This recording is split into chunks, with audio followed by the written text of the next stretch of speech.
C'est presque de l'info, c'est la rue presque de Nicolas Canteloup. Et c'est notre ami Nikos qui est aujourd'hui avec nous. Bonjour Nikos.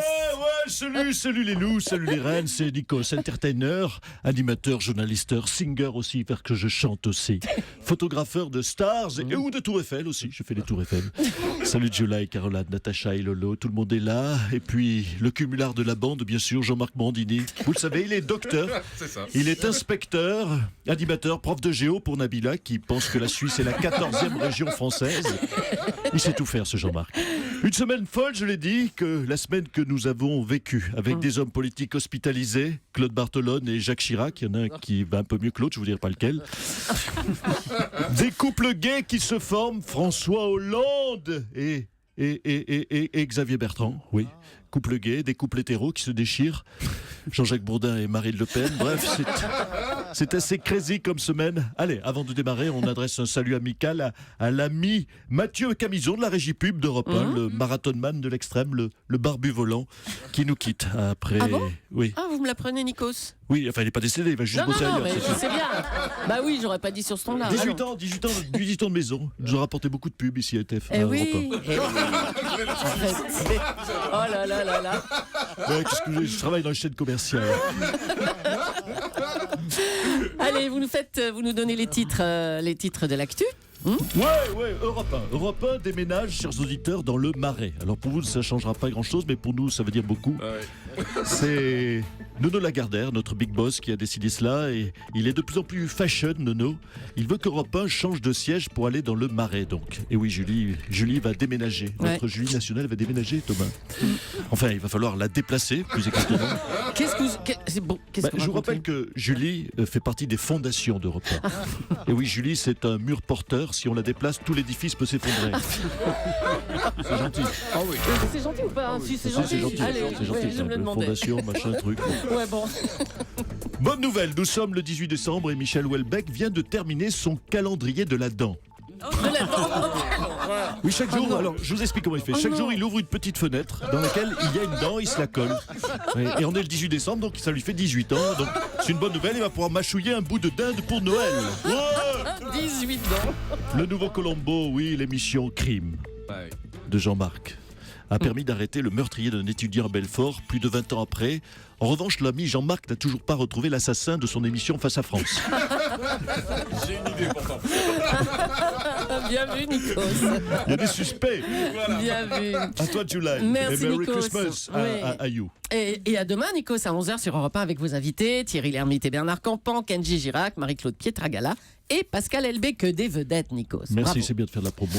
Eh ben oui. Je suis sur une chaîne Sympa. commerciale. Ségolène Royal a annoncé hier qu'elle voulait étendre les portiques de sécurité au TER et RER. Bonjour, Madame Royal. Oui, bonjour à tous. Vous avez vu que je porte bien Les cordes. les bois. Pardon, les bois. Les bois, C'est ce parce sont qu'il a des dit. bois longs. Ouais, il faut aller sur europe1.fr car effectivement Oui, Nicolas porte Je porte des bois. Des bois. Oui. En tant que ministre de l'écologie, c'est bien de défendre le bois. Que je porte magnifiquement bien. Rennes. Vous voulez que j'aille porter les bois, vous non. Ça viendra, rassurez-vous. Alors écoutez, comme pour les Thalys, je souhaite généraliser les portiques. Les portiques.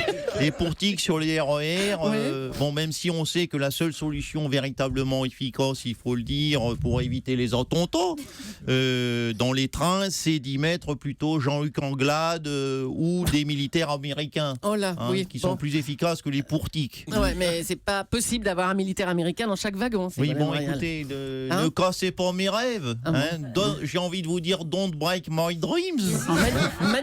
Magnifique. Je passerai quand même une partie de mes fêtes de Noël à travailler, à faire procéder des castings à de jeunes militaires américains au torse épilé. Dans mon bureau, je mesurerai les pectoraux, les différents, pour voir s'ils rentrent dans les normes européennes. Ah, d'accord. Oui, Alors oui, pourquoi oui. c'est pas le ministre de l'Intérieur qui s'occupe de ces portiques là pour accéder au train? Non, parce que alors pourquoi la ministre de l'écologie s'occupe des portiques, vous me direz d'abord, mais oui. parce que médiatiquement ça fait du bien. Et puis parce que je veux que ces portiques soient éco-responsables, Madame Julie. On a choisi, Mme Polony, des portiques en bambou renouvelables. Oh là là, oh là là. Hein, fabriqués dans des ateliers équitables du Guatemala. Hein. Des portiques verts en quelque sorte, comme votre sapin magnifique, monsieur Soutou. Il est beau, hein, il est beau.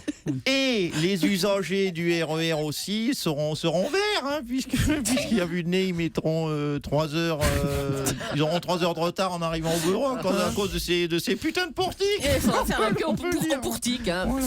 Eh ben, ça promet, Ségolène Royal. Oui. On en vient à cette info du magazine Qu'est-ce Closer. qu'elle fait? Pourquoi elle touche ma feuille comme ça? Parce qu'on On va passer à on ne fait Closer. pas, hein. monsieur Jacquet. Non, on n'a pas le Mais temps. les auditeurs vont regretter de ne L'année pas entendre. prochaine, C'était Ségo. extrêmement drôle ce que disait monsieur Jacquet.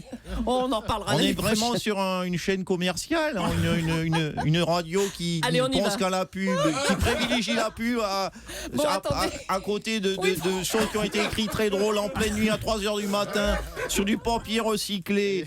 Allez, le magazine Alors. Closer révèle, j'y arriverai pas, que Dominique Strauss-Kahn est le papa d'un enfant caché de 5 ans. Bonjour. Ouais. Moi aussi, je porte formidablement bien les bois qui m'ont été prêtés par une amie.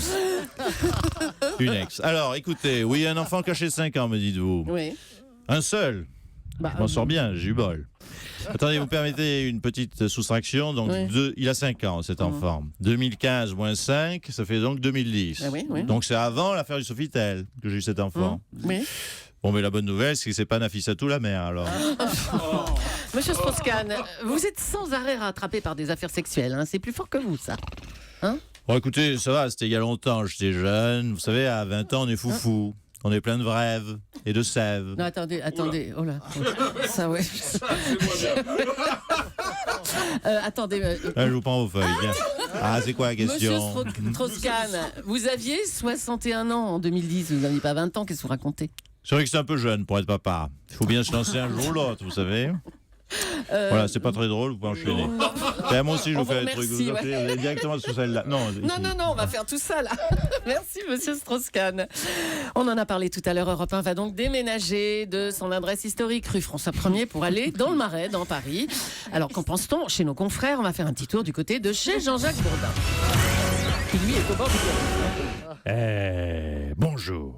Bonjour, c'est Jean-Jacques Bourdin. Bienvenue sur RMC. RMC Radio, Marais et casquette en cuir.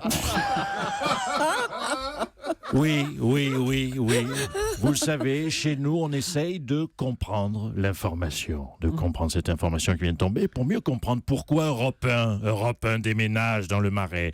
Je vais prendre un auditeur. Tiens, René, je regarde ma feuille. Oui, c'est René au téléphone. Bonjour, René. Ouais, c'est J-Jacques.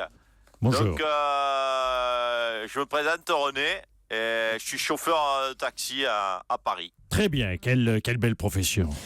Alors, René, vous qui connaissez, tiens justement, puisque vous êtes chauffeur de taxi, vous connaissez bien les rues de Paris, éclairez nos auditeurs, éclairez-les.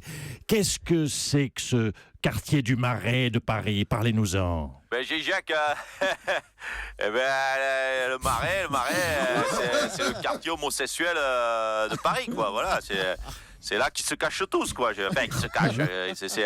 C'est là qu'ils habitent, quoi, tous les homosexuels, les Michou, les Thomas Soto et compagnie, quoi. Alors, ok, on a compris, René. D'après vous, René, pourquoi Thomas Soto. mais vous n'avez pas répondu à la question. Pourquoi, René? Pourquoi Europe 1 va s'installer dans le Marais? Eh ben devine, parce qu'Europe 1, c'est une radio de PD, c'est tout. Bon, celle-là. Parce qu'Europe 1, c'est une radio de PD. Merci René, pour cet éclairage sur l'actualité. N'oubliez pas qu'on cherche, je lance un appel à nos auditeurs, n'oubliez pas qu'on cherche toujours un quartier de vieux pour le déménagement d'RTL. Bravo, Julie.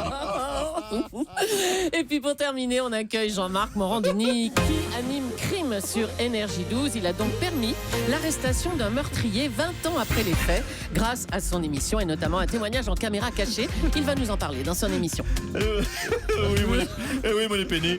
Aujourd'hui, dans le grand James bordel Bond. de l'actu, j'avais prévu de faire un spécial Noël. On avait des super sujets sur le foie gras, les chapons, les poulardes, comment farcir sa dinde sans en foutre partout, comment faire chauffer ses marrons sans se brûler. Oui, mais excusez-moi, Julie, mais ça me travaille en appareil sexologique toute la semaine. Oui, alors, bon, bah, c'est bon, Jean-Marc, allez. Alors, je suis rattrapé par l'actualité judiciaire. Je vais donc vous parler, de la prison, de la santé, des crimes, des enquêtes, des Martini Dry, des Aston Martin, des inspecteurs, des gadgets et des héros modernes. Nous reviendrons sur le meurtrier que j'ai fait arrêter grâce à mon émission. Alors, comment ai-je fait pour obtenir des aveux que les forces de police n'ont jamais eu pendant 20 ans? Comment ai-je moi réussi mon infiltration dans le quartier général du tueur? Comment ai-je pu échapper aux gardes armés en me dissimulant dans le système d'aération? Bernard Cazeneuve va-t-il me remettre la Légion d'honneur ou la reine d'Angleterre carrément va-t-elle m'anoblir? Vais-je devenir sœur Morandini? Est-ce que je vais me taper Eva Green ou Sophie Marceau? Toutes ces questions et aucune réponse, c'est dans le grand bordel de moi que je suis un héros. Et bravo Nicolas, bravo. Nicolas Canteloup ainsi que Philippe Cavrivière, Laurent Vassilien et Arnaud Demanche, ces auteurs, brillants auteurs qui nous ont fait rire toute l'année, et c'est pas fini, ça va durer. Oui Nicolas. Mais Nicolas Barré, dis donc Nicolas Barré, qu'est-ce que vous faites pour Noël? Ben non, Thomas, j'ai pas la tête à ça. Parce que je dois vous dire. Ah merde, je me suis mouché dans ma feuille. Oh non, arrête. J'ai été victime d'un cambriolage cette nuit. Ah non. Ce matin, j'ouvre ma commode, plus un pull. Et je. Je viens de comprendre, c'est vous qui avez mis tous mes pulls. Je suis soulagé. Je me disais, qu'est-ce que je vais mettre pour le 31 sous ma veste de smoking? Merci et bravo donc à Nicolas Canteloup qu'on retrouve ce soir sur TF1 parce que c'est une chaîne commerciale. Oui, c'est vrai. Voilà, avec plaisir tous les soirs. C'est le matin, c'est le soir et c'est aussi le midi. Et c'est aussi dans Europe Midi à 12h50 avec Jean-Michel Apathy et Maxime Switek. Europe 1.